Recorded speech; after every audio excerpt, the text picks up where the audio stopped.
नमस्कार साथियों, सुशील स्टडी में सभी मित्रों का बहुत बहुत स्वागत है। और जितने भी हमारे परिवार में नए सदस्य जुड़ते हैं उनका ढेर सारा स्वागत है। मेरे प्यारे मित्रों, आज है 31 अक्टूबर 2020। 31 अक्टूबर 2020 से जितने भी महत्वपूर्ण सवाल बनेंगे, परीक्षा के पॉइंट ऑफ व्यू से जो भी अतिरिक्त जानकारी बनेगी उसे हम अच्छे से डिस्कस कर लेंगे। मुझे आशा है कि मेरे सभी परिवार के सदस्यों के पास पेन और पेपर, इंडिया का और वर्ल्ड का मैप एटलस तो बिल्कुल सामने खोल रखा होगा, क्योंकि बहुत सारी रोचक जानकारियां हम आधे घंटे में भैया प्राप्त करते हैं। आइए मेरे प्यारे मित्रों, उससे पहले एक निवेदन है, स्वीकार कर लेना।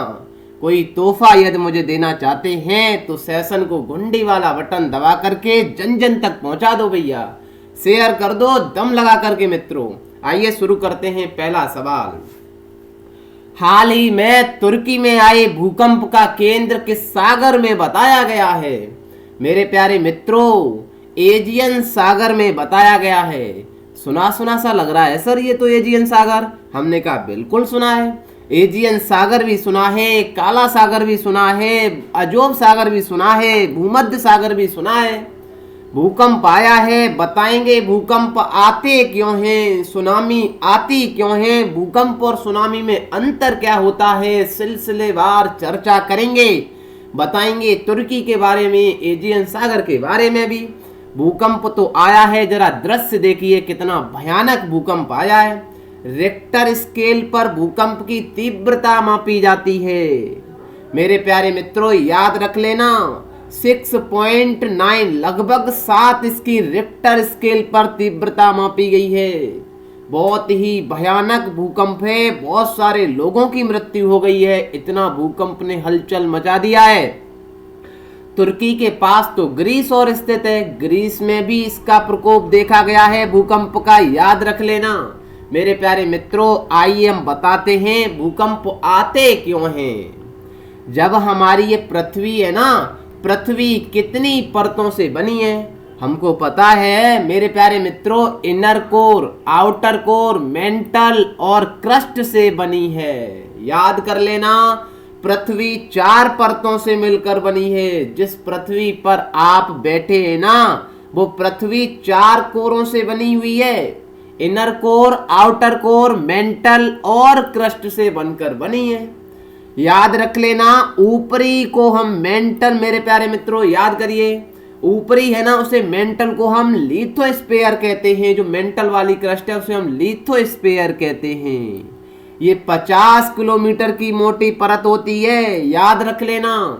जब यही प्लेट, जिन्हें हम टेक्टोनिक प्लेट कहते हैं, ये वाली जो ऊपर की जो 50 किलोमीटर की परत होती है उसे हम टेक्टोनिक प्लेट कहते हैं।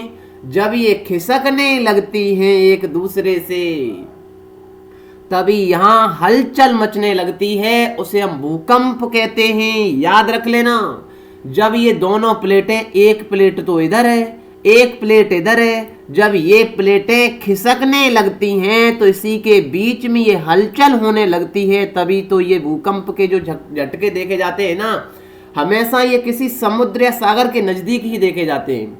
ये अंदर इसका दिखाई देते हैं, इसी को हम एपी सेंटर कहते हैं। आइए पृथ्वी के बारे में भी चर्चा कर लेते हैं, किसे क्या कहते हैं मेरे प्यारे मित्रों। ऊपर वाले जिसे इसे देखिए क्रस्ट कहते हैं, उसके नीचे को मेंटल कहते हैं, आउटर कोर, इनर कोर। ऐसा लगता है आपको मैं एक उदाहरण बता देता हूं। आम तो खाया होगा ना आपने, बिल्कुल आम का उदाहरण सटीक बैठता है इस पृथ्वी के ऊपर। आम का जो आप जो ऊपर का जिसका कवर देखते हैं ना ग्रीन वाला, उसे तो हम क्रस्ट कहते हैं। उसके अंदर जरा आएंगे, थोड़ा वो जो गूदा मिलता है उसे हम मेंटल कहते हैं। और जो थोड़ा और कठोर मिलेगा ना उसे हम आउटर कोर कहते हैं। उस गूदे के अंदर जो गुठली मिलती है ना आम का, जिसे हम बीज कहते हैं ना, उसे हम इनर कोर कहते हैं। याद कर लेना, छाप भी लेना, इसे बहुत सवाल पूछे जाते हैं। तो ये समझ में आया मित्रों के भूकंप आते क्यों हैं। जब 2 प्लेटें आपस में खिसकने लगती हैं तो भूकंप के झटके देखे जाते हैं। याद रख लेना, सुनामी क्या है सर फिर। हमने कहा सुनामी तो वैसे जापानी शब्द है, सु माने होता है समुद्र का तट, नामी माने लहरें। समुद्र के तट की जो ऊपरी परत है ना, वो जब खिसकने लगती है तो नीचे से समुद्र ऊपर की तरफ बढ़ने लगता है, तो बहुत सारी लहरें उठने लगती हैं। जब भूकंप तेज गति से आने लगते हैं मित्रों, उसे हम सुनामी कहते हैं। आइए तुर्की के बारे में और बता देते हैं। तुर्की तो आए दिन बहुत ज्यादा चर्चा में था। राजधानी तो अंकारा है। कहां पर इसका एपी सेंटर था भूकंप का? हमने कहा इसका एजियन सागर था। एजियन सागर भी बताएंगे मित्रों को। ये है तुर्की, जरा देखिए। जब हमने इसके सागरों की बात करी तो इसे जूम कर दिया। अजोब सी याद करिए मित्रों, सी ऑफ अजोब है ये। अरे सर, सी ऑफ अजोब, इसके बाद ब्लैक सागर मिल जाता है। बताइए अजोब सी और ब्लैक सागर को कौन सी स्टेट जोड़ती है? आंसर दीजिए। सभी मित्रों को पता है, कर्च स्टेट के द्वारा अजोब सी और ब्लैक सागर को जोड़ा गया है। उसके नीचे मेरे प्यारे मित्रों आएंगे तो मरमरा सी मिल जाएगा, याद कर लेना। ब्लैक सागर और मरमरा सागर को कौन जोड़ता है? तो बोस्फोरस की स्टेट जोड़ती है, याद कर लेना। बहुत महत्वपूर्ण जानकारी बता रहा हूं। इसके बगल में तुर्की से लगा हुआ एजियन सागर है।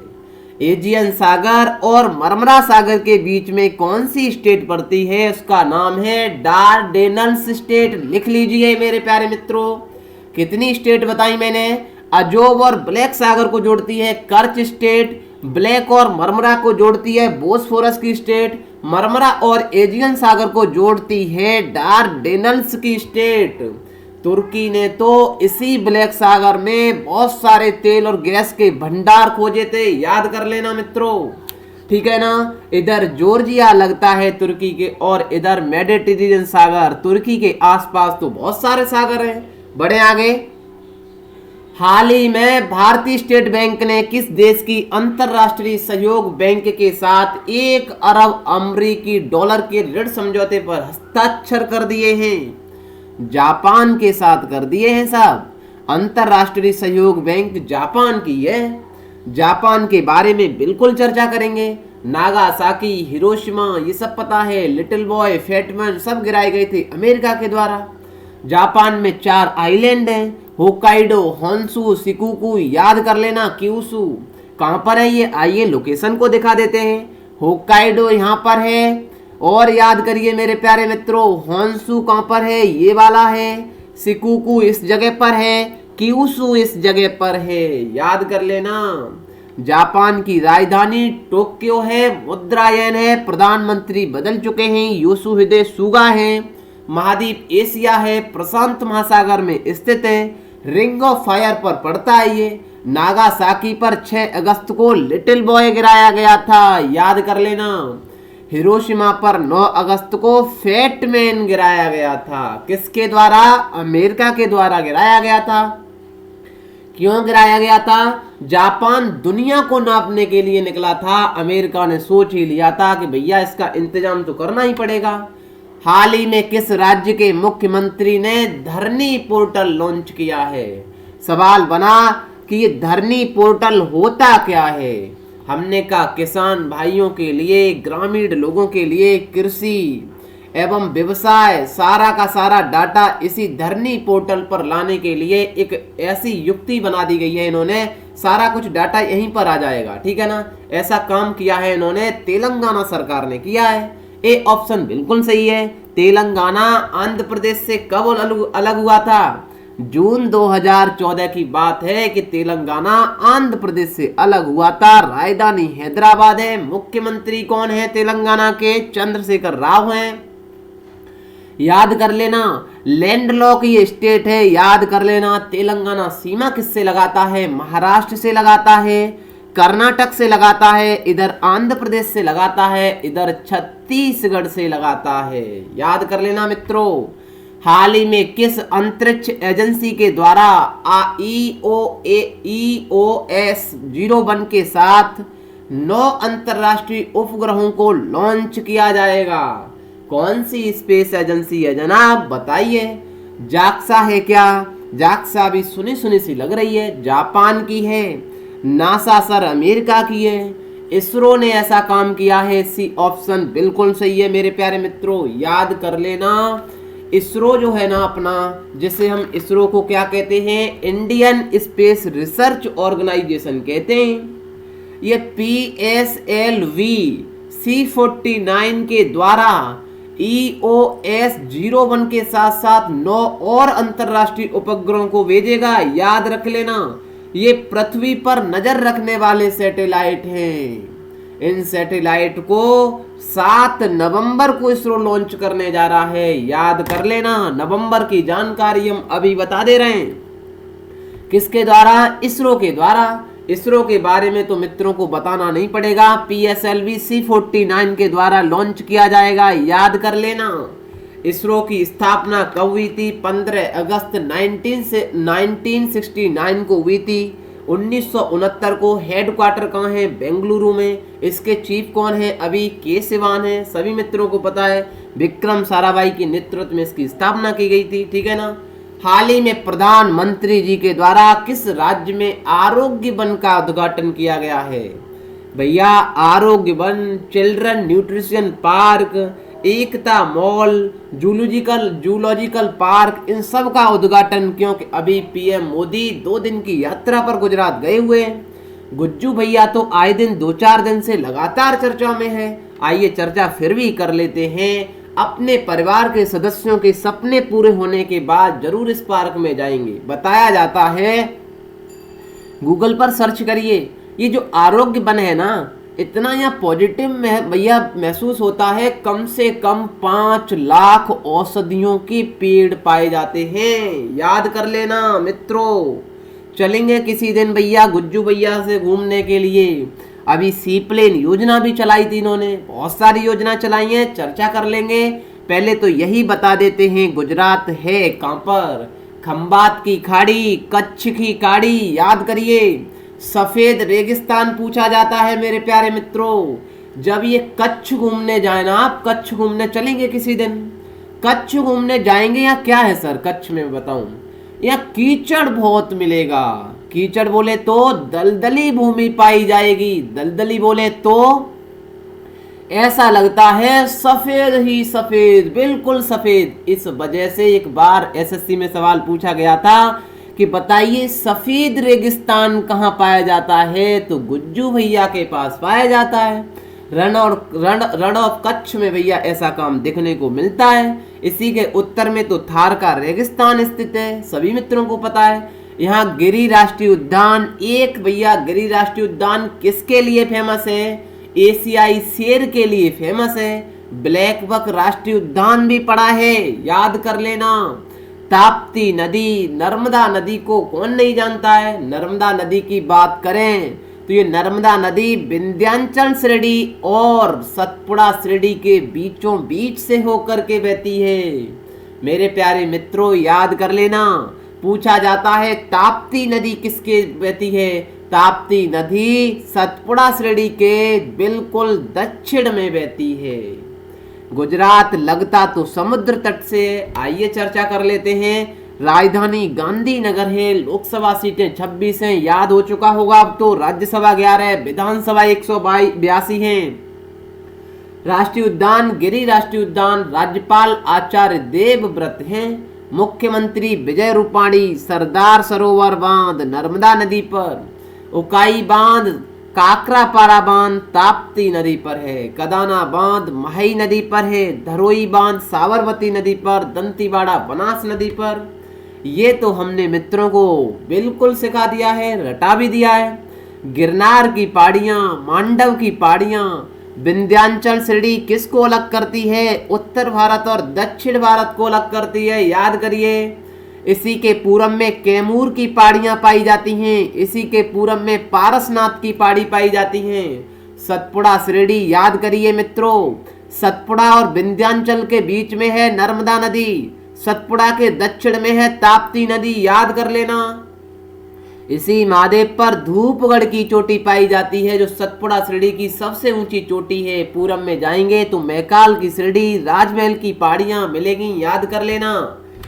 क्या है और गुजरात से संबंधित? कांडला बंदरगाह एक ज्वारी बंदरगाह है, इसका नाम बदल करके दीनदयाल बंदरगाह कर दिया गया है। सी प्लेन योजना तो सबको पता है, स्टैच्यू ऑफ यूनिटी पर चलाई गई है मेरे प्यारे मित्रों। किसान सूर्योदय योजना, 5 बजे से रात्रि 9 बजे तक लाइट मिलेगी। गुजरात हाई कोर्ट की सुनवाई का उद्घाटन यूट्यूब पर पहली बार लाइव प्रसारण हुआ था। जिंक स्मेल्टर संयंत्र दुनिया का सबसे बड़ा जस्ता गलाने वाला। ग्रामीण इलाकों के लिए डिजिटल सेवा सेतु कार्यक्रम शुरू किया गया था। और भैया गुज्जू भैया ने तो 2020 का स्वच्छ भारत पुरस्कार भी जीत लिया है। और गुज्जू भैया ने तो तगड़ा एक और काम कर दिया है कि राष्ट्रीय रक्षा विश्वविद्यालय की स्थापना के लिए विधेयक भी पास कर दिया है, याद कर लेना। हाल ही में भारतीय नौसेना ने INS कोरा से किस खाड़ी में एंटी शिप मिसाइल का सफल परीक्षण किया है? हडसन की खाड़ी तो सर अमेरिका में पड़ी है। हमने कहा तो फिर बंगाल की खाड़ी तो बंगालियों लोगों के पास पड़ी है, जहां पर न्यू मेटाफोर वनस्पति पाई जाती है। यहाँ दलदली जमीन बहुत पाई जाती है सर। न्यू मेटाफोर जड़ें पाई जाती है, सॉरी मैंग्रोव वनस्पति पाई जाती है। ये जड़ें श्वसन लेने के लिए ऊपर आ जाती हैं। जरा देखिए, सटीक निशाना है बंगाल की खाड़ी में INS कोरा से ये परीक्षण किया गया है एंटी शिप मिसाइल का। हाल ही में भारतीय थल सेना अध्यक्ष मनोज मुकुंद नरवणे, याद कर लेना, किस देश की सेना के द्वारा उनका सर्वोच्च सम्मान महारथी से सम्मानित किया जाएंगे? याद करिए मित्रों, महारथी किन को दिया जा रहा है? ये दिया जा रहा है मनोज मुकुंद नरवणे। ये भारतीय सेना के थल सेना अध्यक्ष हैं। हाँ सर, पता है ना, ये थल सेना अध्यक्ष हैं। ये नेपाल की सेना के द्वारा नेपाल की सेना का सर्वोच्च ये सम्मान है, महारथी दिया जा रहा है। मनोज मुकुंद नरवणे 3 नवंबर को नेपाल की यात्रा पर जाएंगे, तब इनको इस सम्मान से भैया नवाजा जाएगा। नेपाल के बारे में तो मित्रों को कहानी पता ही है। बिहार से तो नेपाल की रोटी बेटी के संबंध हैं। हाँ गुरुदेव, पता है ये बात तो। मेरे प्यारे मित्रों, आइए हम नेपाल के बारे में चर्चा बता ही देते हैं। लिम्पियाधुरा याद करिए, काला पानी याद करिए, लिपुलेख याद करिए। क्या सुगोली संधि 1816 की याद है ना? 1816 की सुगोली संधि में कहा गया था कि जो महाकाली मंदिर है ना, याद कर लेना, इसी महाकाली मंदिर के नाम पर काली रिवर नाम पड़ा था। इसके पूर्व वाला हिस्सा नेपालियों का है, पश्चिम वाला इंडिया वालों का है, बिल्कुल कहा गया था, याद कर लेना मेरे प्यारे मित्रों। पर नेपाल कहता है भैया सुगोली जो संधि है ना, ये बताती है कि पूरब में जो है ना नेपालियों का है, लेकिन जो काला पानी नदी है ये पूरब में पड़ती है, लेकिन ऐसा सुगोली संधि में तो बिल्कुल नहीं कहा गया था। ये याद कर लेना। तीनों स्थान मैंने लिख करके भी दे दिया है, बिंदुवार पढ़ भी लेना है मित्रों। सुगोली संधि 1816 की बताई गई थी। इसमें महाकाली नदी के पूर्व के सभी क्षेत्र जिसमें लिम्पियाधुरा, काला पानी, लिपुलेख शामिल हैं, नेपाल का अभिन्न अंग है। ये सारी चर्चा बिंदुवार लिख करके दे दी है, PDF में हम शेयर भी कर देंगे। हाल ही में Bharat 11,000 cold weather clothing system किस देश से खरीदेगा? मेरे प्यारे मित्रों, मौसम तो सर्दी का आने वाला है। सभी हमारे मित्रों को सर्दी सुबह लगती भी होगी, लेकिन याद करिए हमारी सेना के जवानों के लिए वो किस तरीके से, वहां पर तो भैया 0 डिग्री पर भी पहुंच जाता है, बर्फ जमती है, तो उनके लिए कपड़े तो बहुत हैवी चाहिए ना। ये 11,000 कोल्ड वेदर क्लोथिंग सिस्टम खरीदेगी। इन्हें पहन करके हमारे जवान हमारी रक्षा करेंगे। अमेरिका से खरीदेंगे, ये ऑप्शन बिल्कुल सही है मित्रों। अमेरिका के बारे में पता और होना चाहिए कि अमेरिका से परचेज क्या क्या किया जा रहा है। F-18 याद करिए, F-18 खरीदा जाएगा, जो अमेरिका ने निर्णय ले लिया है ड्रैगन की चाल को देखते हुए, क्योंकि भैया चाइना की जो हरकत है ना मित्रों, उनको देखते हुए ये भी हमें दिया जाएगा, ठीक है ना। अमेरिका ने तो बहुत सारा काम किया है, तभी तो सैंक्शन लगाता है अमेरिका। भैया अमेरिका का खौफ इसी वजह से तो हम लोग खाते हैं, डर तो अमेरिका का इसी वजह से है। अमेरिका तो हमने मित्रों को बहुत बार सिखाया है।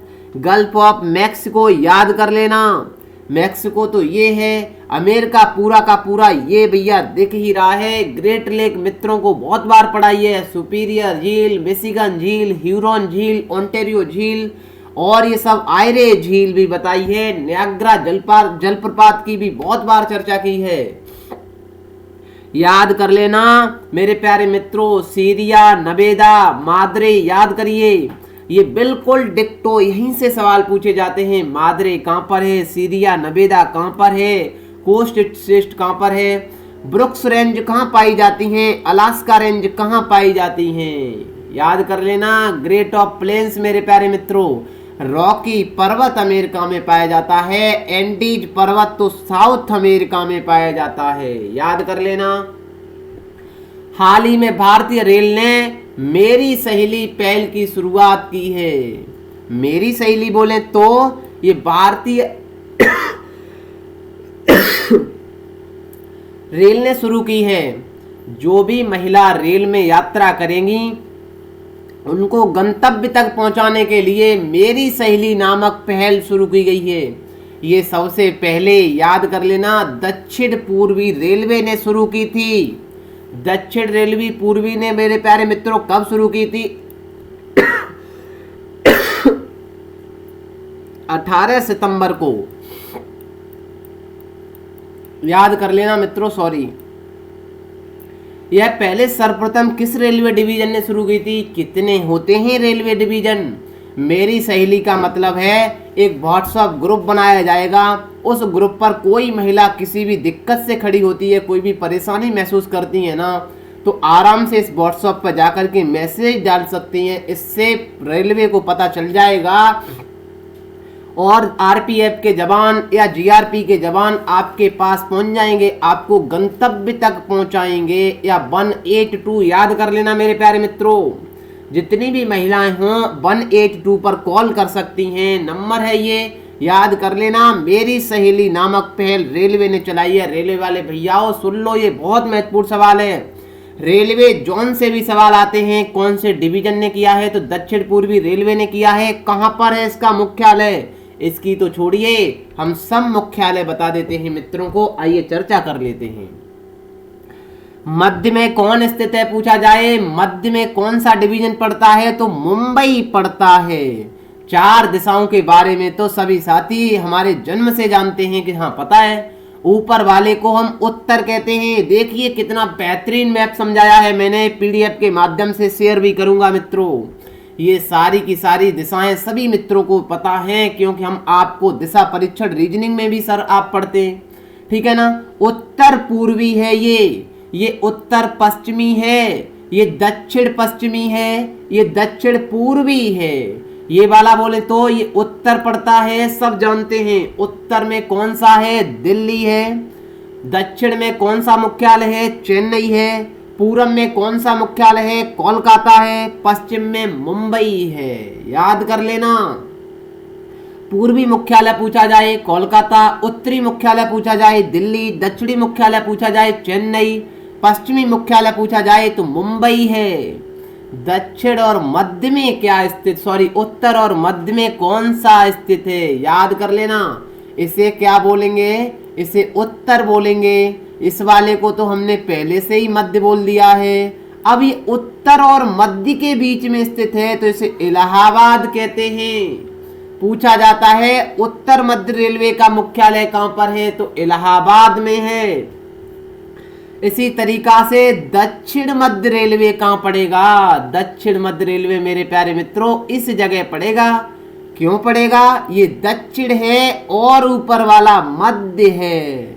दक्षिण मध्य रेलवे का मुख्यालय इलाहाबाद के बाद दूसरा बाद सिकंदराबाद आता है, याद कर लेना। उसके बाद चलेंगे इस जगह पर मेरे प्यारे मित्रों, याद करिए इसे हम क्या बोलते हैं? पूर्वी बोलते हैं। ये पूर्वी और मध्य के बीच में स्थित है तो पूर्वी मध्य मुख्यालय कहां पर है? हाजीपुर में है। इसी तरीका से पश्चिम मध्य में कौन सा है? हाजीपुर के बाद जबलपुर, याद करिए। बाद के बाद पुर के बाद पुर, याद करने का तरीका समझिए मेरे प्यारे मित्रों, मैप पर छाप लें। पूर्वी मध्य मुख्यालय हाजीपुर में है। पश्चिमी मध्य मुख्यालय का हेड कहाँ पर है? जबलपुर में है। इसी तरीका से इधर आएंगे मित्रों, देखिए उत्तर पूर्व बोले तो गोरखपुर में है या पूर्वोत्तर बोले, ठीक है ना। और याद कर लेना, दक्षिण पूर्वी मुख्यालय कोलकाता में है। कोलकाता में कितने हुए? 2, एक पूर्वी एक दक्षिण पूर्वी। दक्षिण पश्चिमी कहाँ पर है? ये दक्षिण है, ये वाला मेरे प्यारे मित्रों पश्चिम है, तो दक्षिण पश्चिमी हुबली में है, याद कर लेना। उत्तर पश्चिमी जयपुर में है। दक्षिण पूर्वी मध्य, ये मध्य वाला तो मध्य बोलेंगे ना मेरे प्यारे मित्रों। दक्षिण पूर्वी मुख्यालय का मध्य कहां पर है? तो बिलासपुर में है।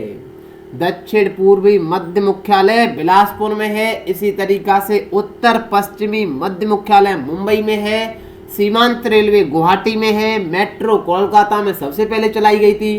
पूर्वी तटीय रेलवे भुवनेश्वर में है।